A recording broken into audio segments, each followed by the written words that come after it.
Well, you guys, let's talk living in a camper struggles when it won't get above 30 degrees. Because it has not been fun today.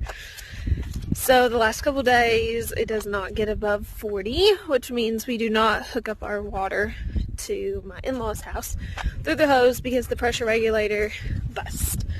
Or it'll freeze or to break, whatever. So that means I have a pile of dishes.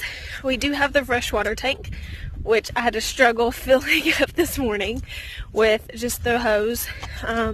Regular hose hooked to it. The hose that's hooked to the camper is frozen, so I had to go get the other one out of our shed and hook it up from their house to our camper to fill up our freshwater tank and drain the septic tank.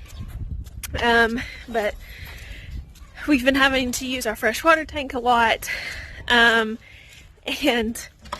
now it's frozen. The pump is frozen and it's not wanting to move. Hang on a second.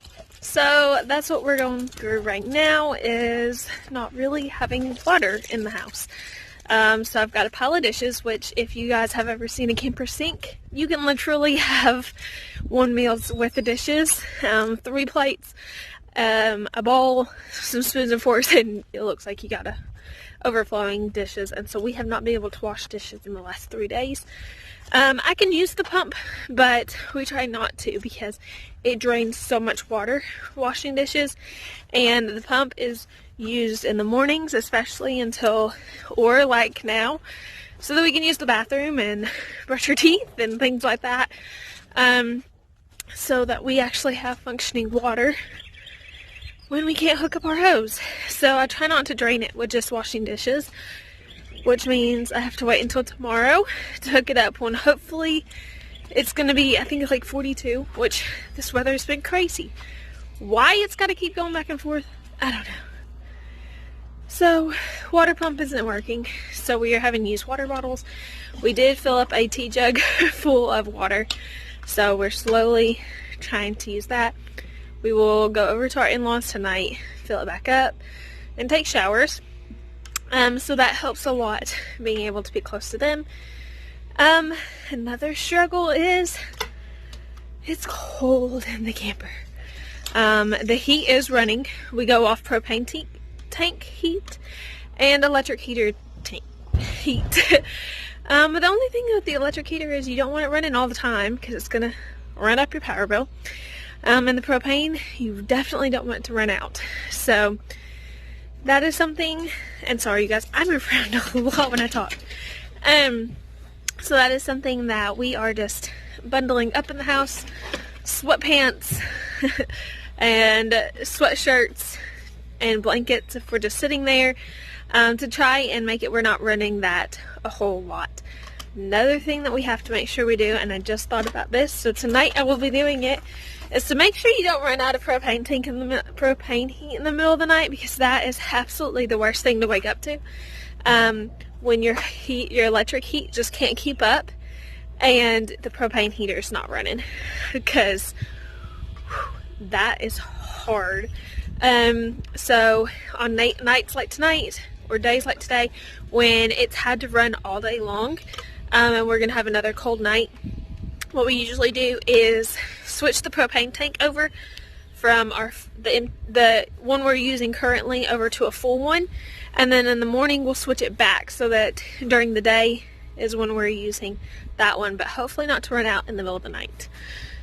So those are a few of the struggles right now. Water pump freezing, not being able to hook up our water, it's looking a little rough in the little kitchen, which spills over to everything else because it's right there. So it makes the clutter and everything very difficult. When you're OCD and you're a clean freak, it is very difficult when you have overflowing kitchen. Let's see, propane heat. It keeps insulated very well. When I go back inside, I'll show you guys like kind of what we do to help lock some of the heat inside. But yeah, it's a little rough right now. So this is one thing that we do in our camper to help keep the heat in, is we just tack up a blanket, and it kind of helps seal the door. Try to make sure too that it's closed real tight and it's locked to kind of help minimize any of that heat. And then at night we'll fold up another one and prop it up with shoes so that it's pressed closed, and we'll make sure that our door is right up against it. That way we're trying not to lose any heat out of the back. I want to show you guys our space heater too. This is the space heater that we have. It works really well. Obviously sometimes you lose insulation anyways because or you know, the heat goes out eventually, but it does a really good job still with keeping everything heated. We also have heated mattress pads on the twin bed that our daughter sleeps in, and our bed, I cannot think of the name, and I don't have like the box to be able to show you guys what it is, but they come, we got it from Walmart. I think it was $40 for ours for the queen bed and $20 for hers, but you guys, they're amazing. It's got 10 different settings. You turn the knob, it heats from the mattress, like it goes on your mattress, so it heats on the way up, and then we just have a few blankets. Like, it keeps us warm throughout the night, so those are a definite must. So that helps us through the night stay warm for sure. If anybody else has any tips, like you've lived in a camper before, anything like this, on how to keep things heated, please let us know. This is our second winter, but this one has definitely been a whole lot colder. So, we're meeting new challenges. So I figured I'd give you guys a real quick recap on what ended up happening. So the last couple days, you know, it's been pretty cold. We're finally getting into a few more warmer stretches where right now we're sitting with at least a few hours in the 40s, so we can hook up our water and we can wash our dishes and all that stuff. So that is what it is like over here. Hope this video is maybe like a little bit informative for you guys. If you guys have any questions, let me know. I would love to know though, if you live in a camper, where you are at and what you do in the winter. If you have any hacks or special things that you guys do to make it easier, I would love to hear your stories. So thank you guys, and I'll see you later.